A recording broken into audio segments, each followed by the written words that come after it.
नमस्कार दोस्तों। अहमदाबाद की उमस भरी लेकिन जोश से लबरेज रात, दुधिया रोशनी में नहाया दुनिया का सबसे बड़ा क्रिकेट स्टेडियम और सुपर 8 का वो मुकाबला जिसका इंतजार हर क्रिकेट प्रेमी बेसब्री से कर रहा था।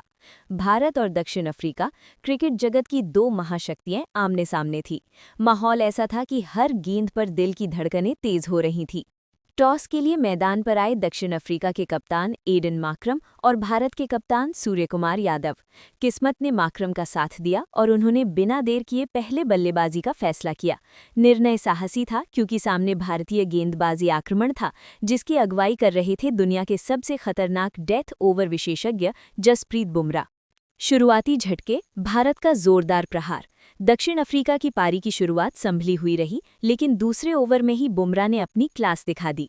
चौथी गेंद पर क्विंटन डी कॉक ने एक खूबसूरत चौका जड़ा, पर अगली ही गेंद 137 किलोमीटर प्रति घंटा की रफ्तार से आती इन स्विंगर ने उनके लेग स्टंप उखाड़ दिए।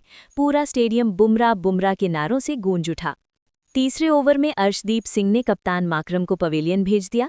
मिड ऑफ पर खड़े हार्दिक पांड्या ने आसान कैच लपका। स्कोर था मात्र 15/2। चौथे ओवर में बुमराह ने अपनी धीमी ऑफ कटर से रायन रिकल्टन को फंसाया। मिड ऑफ पर शिवम दुबे ने कैच पकड़ा। 28/3 और ऐसा लग रहा था कि मैच एक तरफा हो जाएगा। मिलर ब्रेविस का पलटवार। लेकिन क्रिकेट अनिश्चितताओं का खेल है। क्रीज पर आए युवा सनसनी डेवॉल्ट ब्रेविस और अनुभवी फिनिशर डेविड मिलर। मिलर ने आते ही मिस्ट्री स्पिनर वरुण चक्रवर्ती पर हमला बोला। लगातार 2 चौके और फिर पावर प्ले के अंत तक स्कोर 51/3। सातवें ओवर में वॉशिंगटन सुंदर को भी बख्शा नहीं गया। मिलर ने एक्स्ट्रा कवर के ऊपर से कड़क चौका जड़ा, जबकि ब्रेविस ने गैप खोजते हुए शानदार शॉट लगाए। 9वें ओवर में रोमांच चरम पर था। मिलर ने 95 मीटर का विशाल छक्का जड़ा और ब्रेविस ने घुटने टेक कर 82 मीटर का नो लुक 6 लगाया। दर्शक स्तब्ध थे। 10 ओवर के बाद स्कोर 84/3, जो 28/3 से शानदार वापसी थी। 11वें और 12वें ओवर में ब्रेविस ने आक्रामक रुख जारी रखा, लेकिन अभिषेक शर्मा ने डीप मिड विकेट पर उनका बेहतरीन कैच पकड़ा। ब्रेविस 29 गेंदों पर 45 रन बनाकर लौटे, मगर मिलर रुके नहीं। 26 गेंदों पर उन्होंने अपना अर्धशतक पूरा किया। उनका आत्मविश्वास गजब का था।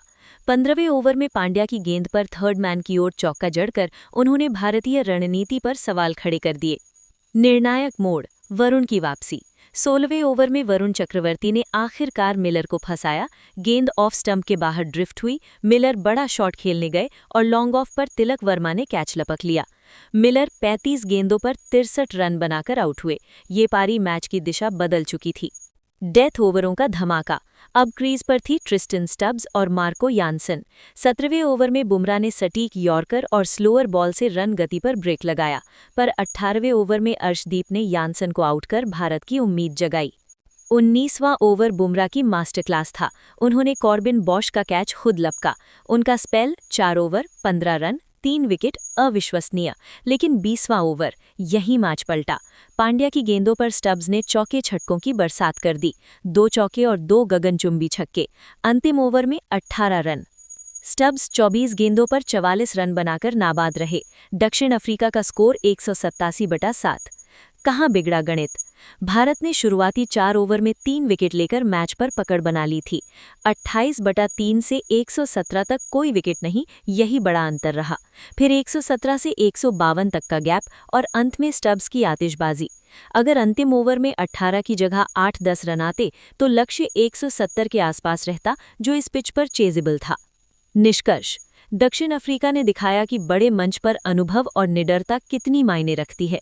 मिलर और ब्रेविस की साझेदारी, फिर स्टब्स का फिनिश, यही फर्क बना।